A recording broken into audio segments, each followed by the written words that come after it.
Good evening. My name is Brett Stalkup. Welcome to Choices Podcast. You can find us at choicespodcastofficial.com or on our Facebook page, Choices Podcast Official. We encourage you to ask questions with comments on the broadcast via Facebook or YouTube. You have choices in your professional, business, and relationship part of your life. We're here to help you in your journey and help you make better choices. And so, with that being said, we have a great guest tonight. He's awesome. We're going to introduce him in a minute. And with that being said, you know my co-host, Carcass John. Carcass, how you doing? Doing great, Brett. This is one of my favorite times of the week when we get to do this. And we it's do have a fun. great guest. I'm excited. Yeah, he's awesome. He's got a great story to tell. Anyways, so have you picked a song for us? I have. And once again, I'm kind of going out on a limb here. I'm trying something new. I'm exploring all genres of music. This is by a band called Killing Joke. And and here it goes. It's Sea of Hurt, I feel the waves of pain. Just that initial line. I've had that feeling so many times before. Say it again. Say it again. I missed it. Sea of Hurt, I feel the waves of pain. Okay. And now the tide comes in again. I'm caught in a vicious cycle of despair. Give you the courage to face another day. Oh, sing a song of joy. Sweet childhood, never desert me. A time for celebration.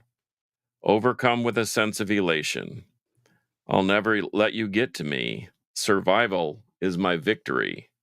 Time for celebration. Overcome with a sense of elation. Whoa. That's over my head, dude. No, it's not. It's you've probably felt like over. I think that what we're going to talk about tonight is sometimes we feel just overwhelmed, and when the tide goes out and we're not feeling the waves beating against us, we think we're safe, and then we see the tide coming in again, and we're kind of having to prepare ourselves for the onslaught again. But we sue for strength, and we pray for strength, and we ask others to help us get through it. And that's the way, we make some good choices, we make some bad choices. Sometimes we need to have others guide us through it. But man, I'm those days of feeling waves of pain are slim and none. I get frustrated, but I have a different perspective than I did even just a few years ago. So this is a great thing. Hey, look, let's go ahead and get our guest on because he needs every minute that we can give him. We have our guest was a pitcher with the Washington Nationals, and he was a Major League Baseball player. But you know what? I talked with him yesterday. He ain't about baseball. He has got such a passion for helping people live their life. He's written a book, which you can get on Amazon, about perspective, perception, and perseverance. And I said, John, it's all about the 3P, man. 3P. I have to break it down because I'm a simple dude from South Irving, man. You can't be telling me perspective, perception, perseverance. But anyways, with that being said, I'd like to introduce John Patterson. Awesome dude. How you doing, John? Hi, guys. Thank you for having me on. I appreciate everything for you allowing me to be here. Well, we're glad you're here. So tell us about your book and what it was like to write a book. It was a great experience. I had no idea about writing a book. I had some amazing people that could help me, and my wife helped me. And I think I rewrote it probably a dozen times. I'd write a chapter and I'd start over and I'd write it again until I felt like, okay, this is how I want it.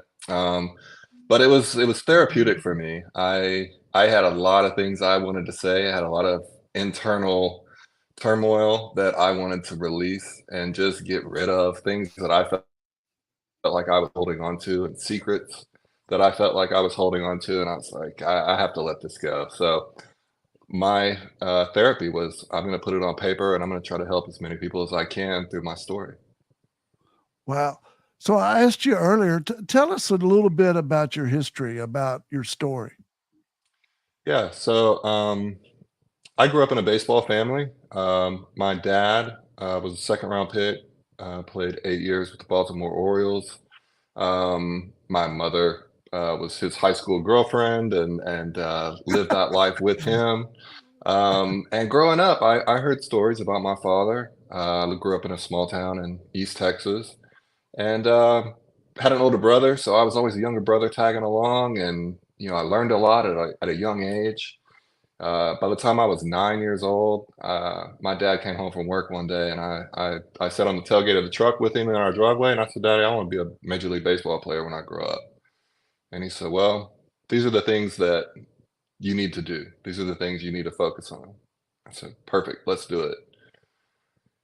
Well, each year I got better and better, and I noticed I had a talent. I noticed that I was opening eyes. I was having a lot of success. By the time I was 14 years old, the New York Yankees were sitting in my living room, and the Atlanta Braves, and these guys started following me everywhere I went. And there was one, and there was two, there was, all these scouts just everywhere I went, everywhere I pitched. And yeah, by the time I was 16, 17 years old, I had 75, 80 scouts at the games I would pitch in high school and in the summer. And I ended up being the fifth overall pick in the first round. I was the first high school player drafted in 1996. Um, you know, I just had accomplished everything that I wanted to accomplish. And with that, my story really kind of started at that point. Um, there was a ton of pressure. There was a ton of money. There was a little bit of turmoil with me and my father. My dad was a very loving but somewhat controlling man, and I didn't know how to deal with that. I didn't mature quick enough to deal with that, and he didn't allow me enough rope to go and be on my own. And so there became some friction there in our relationship, and that caused me to pull away from my family a little bit. And so I just was in this world of stress, and um, I felt very alone. By the time I was 21, I was the number one right-handed pitcher prospect in baseball, and I was either going to be in the major leagues that year, or I was going to play for Team USA in the Olympics in 2000. And I was on the 1999 Pan Am team. Were the first professional players to be allowed in baseball for the Olympics. So it was an amazing experience. And so I had all these things going for me, but at the same time, I was very unhappy. I was a very sad guy. I was very moody, and I just couldn't really find happiness because of the lack of perspective, the lack of perception. And I had the perseverance, but I didn't understand it all. I was just a young man thrown into a world very early, and I had an elbow injury. I at the worst time of my life, I lost my career, I lost my family, I really lost everything. I fell into depression. I lost my routine, I lost my teammates. I ended up becoming a drug addict. All different types of drugs, started with pain pills and marijuana and that kind of thing, and progressed to cocaine over the years. And it took a long time for me to realize that I loved myself, that I loved baseball, that I loved my family, and that I needed to get my perspective of God, family, get all of those things back Mhm. before I could rebuild my life and rebuild my career. And so I made the choice of putting everything bad in my life down, asking for help, being accountable for my actions, and putting my life back together. And everybody was there for me when I started asking for help. And so that's really what the book is about. It's about life. It's about having success, having failure, making good choices, making bad choices, and asking for help. And ultimately, I was able to pitch many years in the big leagues. Had my best year in 2005 with the Washington Nationals, and unfortunately had another elbow injury that ended my career. But um, yeah, it's just a story. It's a story of a lot of sadness, but it's also a story of overcoming and really That finding what's important in life, not the day-to-day successes and failures, but really truly what's important. we were Carcass and I were talking to you before the show and talked to you about perception. How did you grab that word out of your heart to write about it? Yeah. So when I first started writing, that word really wasn't something that I was writing a book around. It was it was a word that all of a sudden started showing up in my writing. And it all started to make sense to me of why I was writing what I was writing. And perspective on life is probably what for me for sure, and for my family, we talk about it a lot. And you know you can have a horrible day, and there's many people out there that would beg to have that day. There are so many different things in life that can drag you down, that can ruin your day, that can just basically make you completely insane, right? We all know that. We know that. We deal with that every day. But for me, as I was writing, I looked at my life and said, who wouldn't want this life, right? Who wouldn't want to be a first round pick? Who wouldn't want to have a family that loves them? Who wouldn't want to play in the major leagues? Who wouldn't want to have all of these things, but yet you're unhappy because it's not perfect?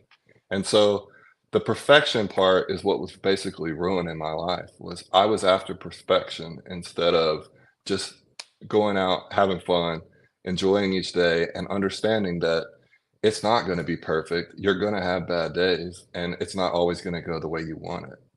So that's perspective. It sounds like you're talking about like good pitches and bad pitches. I'm talking about Everybody's everything. with you if you're pitching good, and then Yeah. everybody's against you if you're pitching bad. Right. Yeah. Yeah. Well, I mean, you're being judged constantly, right? As a pitcher, you're being judged batter to batter sometimes. But I was my own worst critic. I was such a perfectionist, and I had such a high regard for my ability that I wanted to be perfect all the time. Well, Mm. that's just setting yourself up for failure, right? You can't be. You can try your best all the time, but you're never going to be perfect. Um, it was just, my biggest thing too was like I would work really really hard. I would prepare. I would train. I would do all the things I was supposed to do, and then I'd have a shoulder injury, or I'd have an elbow injury, or I'd pull a muscle or whatever. And so it was the kind of this up and down all the time emotionally. And then just over the years, it just became this like, what am I doing? It was really hard. So I hear you talking about perspective, the way you perceive a day, like how you're doing and going through a day. Yeah. And then I hear you talking about perception, Hmm. about how people perceive you and how you are perceiving yourself. Hmm. And then where does perseverance come in? Perseverance is the fight to get through the adversity. And for me, that there was constant adversity on the field. There was constant adversity off of the field. There's adversity in relationships. And so to be able to gain the perspective, gain the correct perception of you and of the situation and of how people might perceive you, and does it really matter? But if you don't persevere and don't push through the situations and quit, then you're making a terrible choice, and you're never gonna get anywhere doing that. You're constantly gonna be unhappy. Carcass and I have worked. Carcass and I are friends outside of the podcast, and we've worked for a few football players in different capacities. And it's just a different breed. I still represent a bunch of them. It's a different breed, but it's different from the football players are different from the baseball players, and I'm hearing Yeah. a lot of the really cool stuff that y'all do. But how did you lay it all down? You know what I mean? How did you go? How did you lay the drugs, the alcohol, and the pills down? Let's start there. Yeah. I think I had to hit rock bottom. I think I had to get to a certain point where I was, I mean, the story that I write about in the book was I had been high for about a week. I would say 5 to 7 days, obviously I can't remember. Um, where I hadn't been asleep. I had been in 3, 4 different cities. Um, and I finally made it back home to Texas. And I mean, I was just an absolute wreck. I was engaged. She was doing all these things with me. And we got into an argument, as you can imagine. And I was like, that's it, no more. Take the ring off, put it on the counter, out. And she did. Fortunately, she did. And I had hit rock bottom. It was just kind of like, okay, I'm done. Like, I don't want to do this anymore. I'm gonna die. I'm not gonna make it out of here. I was 24 years old, I want to say. I had been given so many gifts in my life. I just didn't know how to use them. And I knew somebody that did, and that was my dad. And so it was about 2 o'clock in the morning. I picked up the phone. I called my dad. And of course, by the second or third ring, he picks it up. I said, "Hey, Dad." I was like, "I hate to bother you." I was like, "But I need you to come get me." And he said, "I'll be right there. No questions asked. I'll be right there." I went outside. I opened up my garage door and I walked circles around my driveway, which felt like hours, but it was probably 20 minutes. And my dad pulled up in the driveway and I put my arms around him and gave him the biggest hug. And I said, "I want to be your son again." And that was it. That's all it took. He went Dude, you're making inside. me cry. He's making me Yeah, cry. Oh yeah. yeah, dude. Because you're in your heart It's, when you're telling your story. I love that. But yeah, I just love the yeah. fact that there you are in your driveway, your dad shows up. Carcass's dad is like that. He could look to lean on your dad, right, Carcass? Absolutely, and your story is really hitting home because not just because of the baseball connection, but because I was I was tasked with teaching these young men uh, from single digits into their teens that you were gonna fail. Baseball is one of the greatest jobs in the world. I said it's the second greatest job in the world, and they'd say, "Why?" And I said, "Because as a hitter, you can fail 7 out of 10 times and you're still a superstar." And then they'd ask me what the best job in the world was, and I would say weather person, because all you got to do is have Yeah. a and look good on camera and make sure your tie is straight.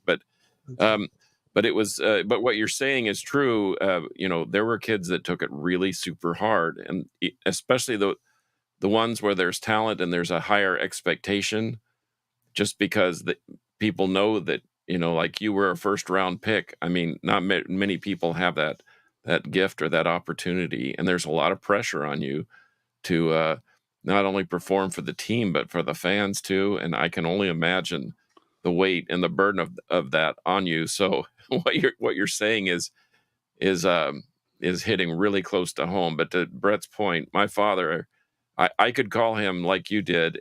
I could call my own father at any time, and there wouldn't be any questions. And he and I go round and round about who we have, who our best friends are, Oh, and he comes up there with his 5 fingers. You see that, John? I yeah. got 5 people I could go to. That's Well, bull. He ain't got I 2. have 7. You have No, 7. you ain't got 2, Carcass. That's I crap.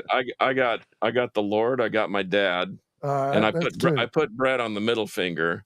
I Yeah. put my Yeah. fiance I on my need to ring stay finger, there.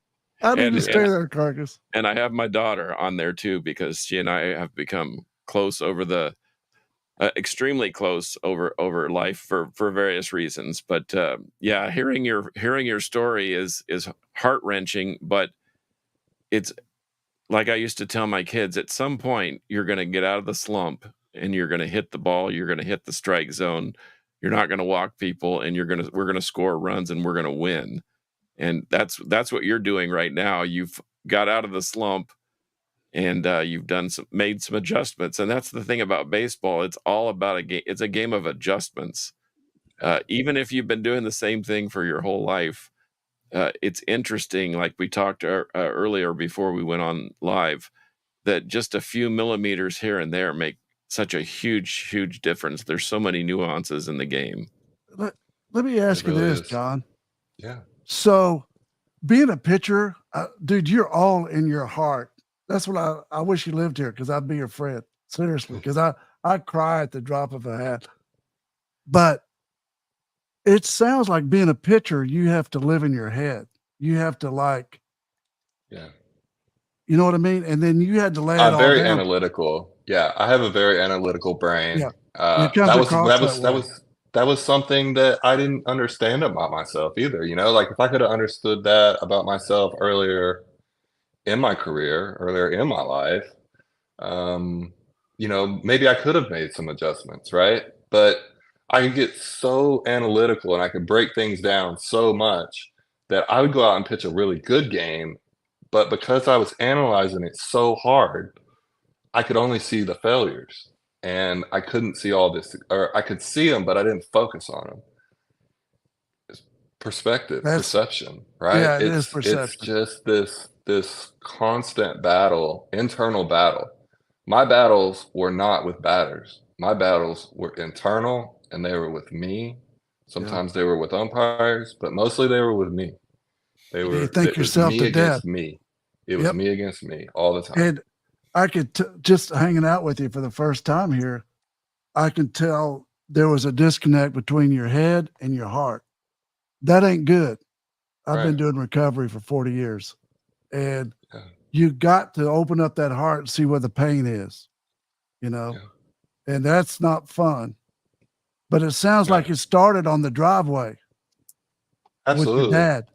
Yeah, So where'd you absolutely. go? Dude, come on, man. Let me Yeah. give you a channel changer. Where'd you go from there? Yeah, so, gosh, let's see, they got me cleaned up, and then from that point on, we just started training, you know? It was like we were back when I was 13, 14, 15 years old, you know, at the beginning of really the true beginning of the journey. We started working, doing all the same drills and throwing and building our relationship back. You know, I could be honest about me and what I had been through and what I was going through because we really hadn't had good conversations in years because I was so ashamed of where I was and I felt like I had let him down and he didn't know how to talk to me without telling me what to do, which I didn't want to hear that, as you can understand. You know, it was just this, we couldn't ever get on the same page until I finally just laid it all down.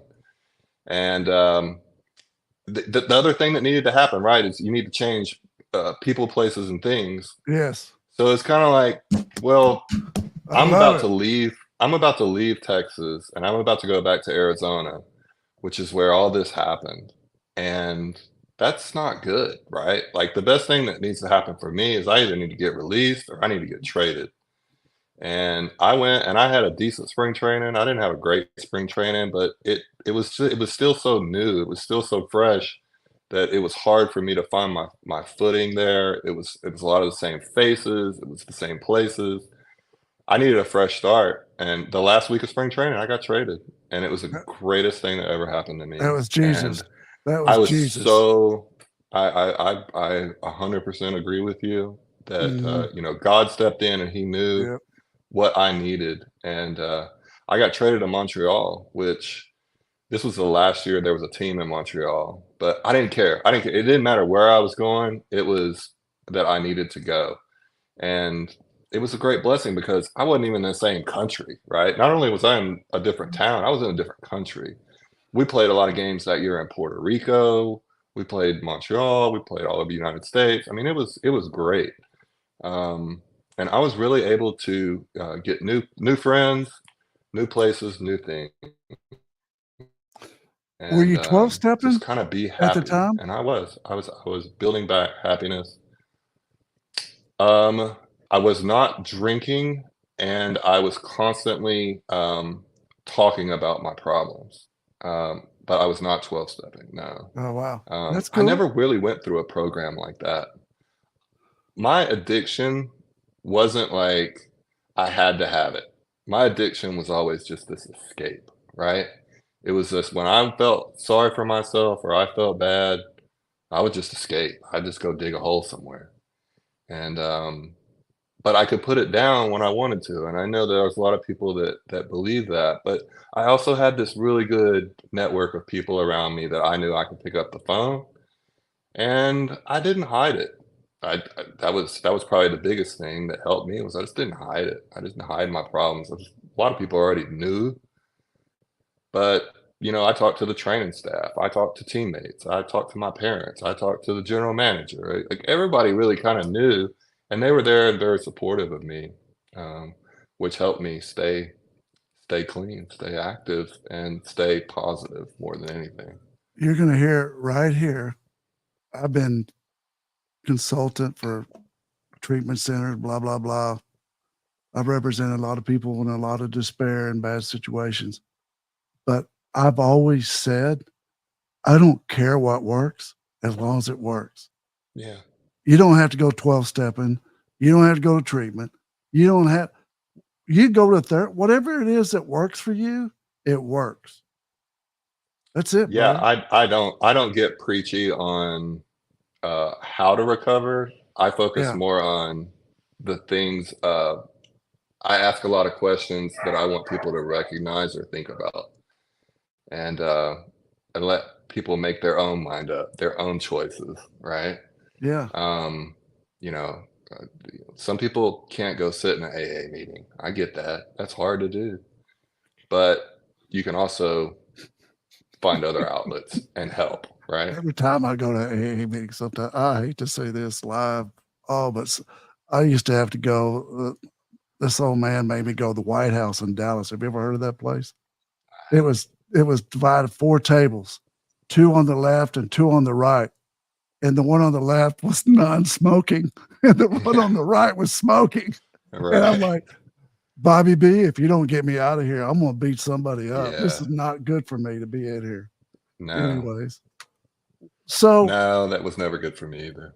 what do you want to tell our wonderful audience about perseverance, about winning life, not about baseball, but winning in life? Oh, there's so many things, right? Yeah.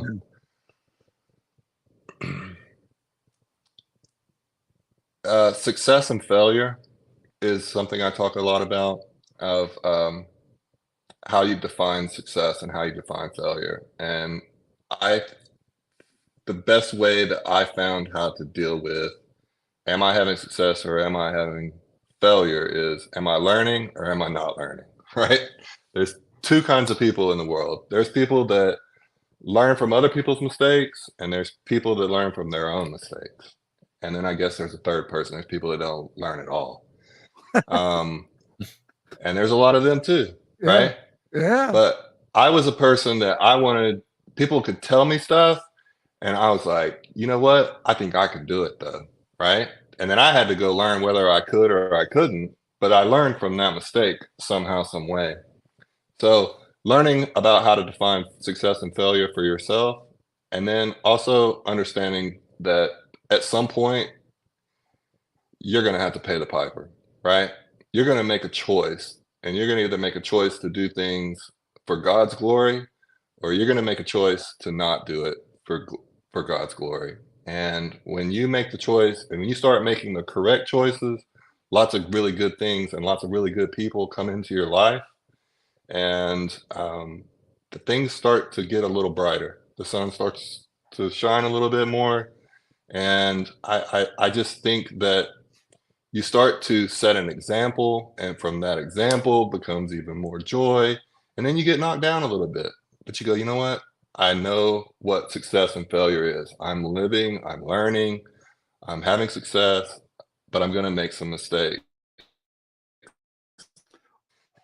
What And that's how I live my life. And I follow this perspective, perception, perseverance. And yeah, it's what you asked me about, one of my quotes, I love the serenity prayer, and so many people that are addicts understand the serenity prayer. But for people that don't, it's God grant me the serenity to understand, to accept the things I cannot change, the courage to change the things I can, and the wisdom Know the difference. to understand the difference, right? God bless. And it is so true, and it is something that everybody can learn from, and it's so wise. It's just a wise statement, and I love it. I got a young man watching this tonight, and he lost, and he's got a lot of guilt for something that happened to him in his life, and he's 20, and he can't lay it down. You know what I mean? What would you tell him? Because he's listening and he's watching. What could you tell him about choices and making better choices, or forgiving himself for the guilt and shame that he feels? It's a Yeah, hard one, man. it is. It's very difficult, and every situation is different, right? Um, I always felt a little so much guilt. We talked about yesterday, of the guilt I felt for having so much, and for the mistakes, so many mistakes that I made. And I finally had to just let it go and realize that I couldn't change the past, right? I can only accept it, and I can only move forward. And the only way I could move forward was to get right with God, get right with my family, and start living my life in a way that was positive. Otherwise, I was going to be constantly stuck in this circle addiction, where you start to feel a little bit better and you go, I got this, I'm going to lick it. And then something bad happens and it pushes you right back in that hole where you were. You can't change the past. You can only look forward. And sometimes you have to hit rock bottom before you can see that. And everybody's different, man. It takes time, and it takes putting the right people, which it sounds like he is putting the right people around him. But until you can get to that point, you just have to pray and have hope that that day will come. I mean, my pastor that I work with now, he's like, the best thing you can do for someone that's going through some things like that is to let them hit rock bottom. The more you try to help them, sometimes the worse it gets. And I hate that, but there's so much truth in it too. Yeah, I agree. That's awesome. Your heart, you found your heart. Yes. God cleaned you up, ran you through the car wash. You got out on the other side. He said, John, I'm going to use you to make an impact on a whole lot of people out here. That's what I try to do, and it is for God. It's It for is. God's glory, not mine. I agree. It's awesome. Carcass, I'm dude, I'm he's just awesome. I'm just thinking and basking in this because this is really, like I said, this is hit really close to home. And to your point, I had a martial arts instructor tell me once that the best way to learn is to teach. And I thought, Yes. well, that's weird. If I don't know anything, how am I supposed to teach? But to your point of being a good example and excelling at something to put yourself in a better place to be a good example, I think that's what you've done, and it's pretty awesome. And like How you did, said, Yeah. John, how did you start making the positive steps forward? How did you go, okay, I need to do something positive to keep my, I call it my journey on life, to keep my choices positive? How would Yeah. you hold yourself accountable? Um, my wife was a big part of that. My family, which I've spoken about. Um, I think my career was something that it was just the beginning of my story. It wasn't my whole story. But when my career ended, I didn't have anything else I wanted to do. I didn't I never had a plan B, right? And I don't know if that's a good thing or a bad thing. But when I realized, like, well, what do I want to do? I'm 30 years old and I'm retired. I don't have to do anything, but my goodness, you got to do something with your life. Well, that's when the book started becoming an idea. And I needed something that I could do in a positive way to help myself and to help others. And also, it would hold me accountable, right? Because now I've written it down. And so I'm going to live this. I'm going to live this the way that I wrote it and the way that I try to help people. And to be that example of, if I go to the golf course and a bunch of guys are sitting there drinking and they're asking me why I don't drink, I can tell my story, you know. They can go and they can pick up my book and they can read the story.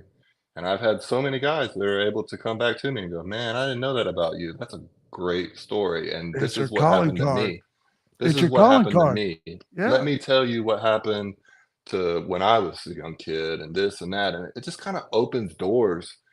And then that again, it holds me accountable and it keeps me on the path that I want to be on, where I can be the example, one, that my wife will be proud of me, and two, that I can set the example for my son and open up his heart and let him lead with his heart because I've set the example for him.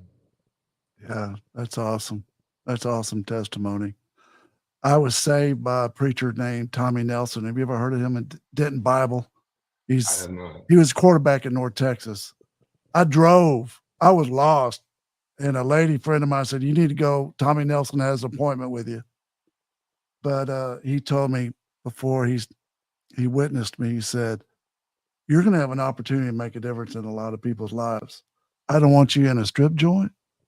I don't want you in a bar because bad things happen in there." And I was so scared of him as the type of preacher he was, and the type of Yeah. man he was, because it was weird. I sat down with him and he goes, "Stall Cup." My brother was a great football coach at South Lake. "Yeah, Stall Cup." He goes, "Your dad was the president of Booster Club at Irving High School." He reached back, pulled a hat from the Irving High Tigers, when my dad was the president of Booster. That like scared me to death because I was lost. But he told me that stay out of bars, stay out of drip joints, and I was scared to death after that. I never go in them. And it's funny because Yeah. people, even your friends, still after 35 years of being sober, "Hey, you can have a beer now. You've been sober 35 years." My wife said, "No, he can't." Yeah. I got good people around me too. Good old Greek gal. Yeah. Anyways, Yeah. dude, It's your important. story's awesome. So Thank you. where can our listeners buy your book? Off Amazon? You can go to my website. My website's called perspectiveagent.com, and then you can buy it off of Amazon as well. Um, if you buy it through my website, I will personalize it. I will sign it for you and send it off to you.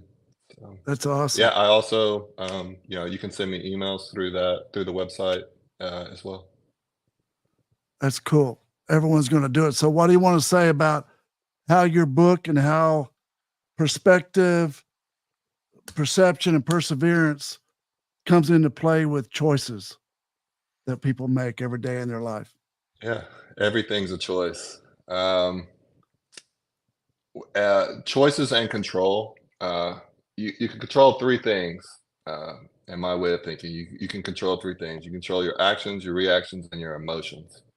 If you can learn how to do that, and you can learn how to make choices that set an example for you and the people around you, you start to become infectious, and it draws the correct people around you. The people that linger, you can tell your testimony to, and then start to spread joy from that. And that's really what I want to do with this book, is for people to realize that everybody struggles, everybody needs a little bit of perspective, perception, and perseverance in their life. That's awesome. I've enjoyed you. I was so excited when we talked yesterday. Uh, I was telling Carcass, I said, John has got a story. It's incredible. And you know what? I'm 66. I'm going to go out swinging. Uh, but dude, you're so much more than baseball. I want you to hear it from Carcass and me. You are so much more. I don't give a damn about a fastball. I give a damn about you and your heart and your journey of life and how you're going to be impacting people. How about you, Carcass? Well, I like the fact that the premise, the foundation of our discussion started with baseball, because I think baseball, you see these people that say baseball is life on their shirts or whatever. And I think that there are some of those things that you can, just the discipline and the repetition and the practice and the dedication and so forth. But I always would tell my kids that you can take those principles and apply them to your daily life outside of the sport.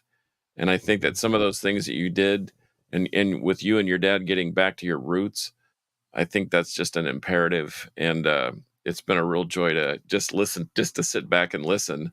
I honestly, I didn't think I was going to say a whole lot, so I won't. But you've been a real joy to have on, and I appreciate your time.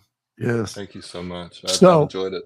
I asked him for his favorite quote. We always like to end our show with a favorite quote. And yesterday, dude, you know how many times I've said that quote? I have my wife laughing so hard because it's true. Just in order to get going in life, I try to get my law firm's about getting people to first base. That's it. That's all I want. I gotta get them to first. If I get them to first, somehow they'll get to second. But I was saying the quote's about when you're in an attic and you're in that boom, boom, boom, boom. That's your inner child all inside you going boom, boom, boom, boom, boom, boom, boom, right? And you got to find the mature side of your brain, however that's going to kick in for you and handle your dopamine levels and all that kind of stuff. But anyways, this quote says that. This quote is all about staying mature, and it's going to be okay. Everything's going to be okay. I said, what's your favorite quote? He goes, sometimes you win, sometimes you lose, sometimes it rains. That is the most awesome quote ever. I love it. Yeah, it's John, also one of the greatest movies ever made. Bull Durham, But yeah. so true. God. Yeah, it's true. You can live by it. So hang in there. We're going to finish the show and we're going to exit out of here. We're going to talk to you some more. Okay. Thank you, people. Thank you for listening. Please go to choicespodcastofficial.com and like our video. Please go to Facebook and like us there. And also on Instagram. Like us on Instagram, and we appreciate you. And y'all have a great night and live your life and go down the journey of life with positive hope. Thank you.